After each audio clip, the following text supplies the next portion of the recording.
బులెటిన్లో మరో breaking news చూస్తున్నాం. కెనడాలో విషాద ఘటన చోటు చేసుకుంది. ఉన్నత విద్య కోసం వెళ్లిన ఓ భారతీయ విద్యార్థిని అక్కడ మరణించారు. అయితే ఆమె మృతికి దారితీసిన స్పష్టమైన కారణాలు ఇంకా తెలియరాలేదు. ఈ దురదృష్టకర సంఘటనపై దర్యాప్తు కొనసాగుతోంది. ఇక మృతురాలిని ఢిల్లీకి చెందిన తాన్యా త్యాగిగా గుర్తించారు. ఆమె కెనడాలోని కాల్గరీ విశ్వవిద్యాలయంలో విద్యను అభ్యసిస్తున్నారు. తాన్యా త్యాగి నిన్న చనిపోయినట్లు వాంకోవర్లోని భారత కాన్సులేట్ జనరల్ కార్యాలయం అధికారికంగా ధృవీకరించింది. విద్యార్థిని మరణ వార్త తెలియగానే అధికారులు స్పందించారు.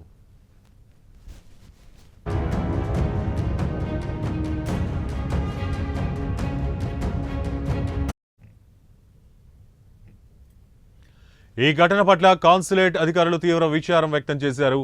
తాన్యా త్యాగి కుటుంబానికి ప్రగాఢ సంతాపం తెలియజేశారు. వారికి అన్ని విధాలుగా అండగా నిలుస్తామని, అవసరమైన సహాయక సహకారాలు అందిస్తామని భరోసా ఇచ్చారు. అయితే తాన్యా మృతికి దారితీసిన పరిస్థితులు, ఖచ్చితమైన కారణాలు తెలుసుకునేందుకు దర్యాప్తు జరుగుతోందని కాన్సులేట్ వర్గాలు పేర్కొన్నాయి. స్థానిక అధికారులతో కలిసి పనిచేస్తున్నట్టు సమాచారం.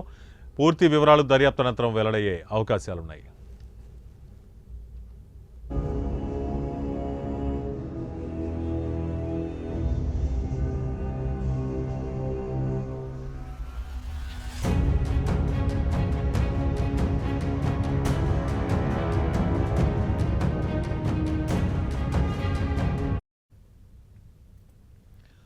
ఇక కెనడాలో విషాద ఘటన చోటు చేసుకుంది. ఉన్నత విద్య కోసం వెళ్లిన ఓ భారతీయ విద్యార్థిని అక్కడ మరణించారు. అయితే ఆమె మృతికి దారితీసిన స్పష్టమైన కారణాలు ఇంకా తెలియరాలేదు.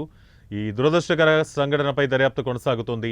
మృతురాలిని ఢిల్లీకి చెందిన తాన్యా త్యాగిగా గుర్తించారు. ఆమె కెనడాలో కాల్గరీ విశ్వవిద్యాలయంలో విద్యను అభ్యసిస్తున్నారు. ఇక తాన్యా త్యాగి నిన్న చనిపోయినట్లు వాంకోవర్లోని భారత కాన్సులేట్ జనరల్ కార్యాలయం అధికారికంగా ధృవీకరించింది. విద్యార్థిని మరణ వార్త తెలియగానే అధికారులు స్పందించారు. ఈ ఘటన పట్ల కాన్సులేట్ అధికారులు తీవ్ర విచారం వ్యక్తం చేశారు. తాన్యా త్యాగి కుటుంబానికి ప్రగాఢ సంతాపం తెలియజేశారు. వారికి అన్ని విధాల అండగా నిలుస్తామని, అవసరమైన సహాయ సహకారాలు అందిస్తామని భరోసా ఇచ్చారు. అయితే తాన్యా మృతికి దారితీసిన పరిస్థితులు, ఖచ్చితమైన కారణాలు తెలుసుకునేందుకు దర్యాప్తు కొనసాగుతోందని కాన్సులేట్ వర్గాలు పేర్కొన్నాయి. స్థానిక అధికారులతో కలిసి పనిచేస్తున్నట్టు సమాచారం. పూర్తి వివరాలు దర్యాప్తు అనంతరం వెల్లడయ్యే అవకాశం ఉంది.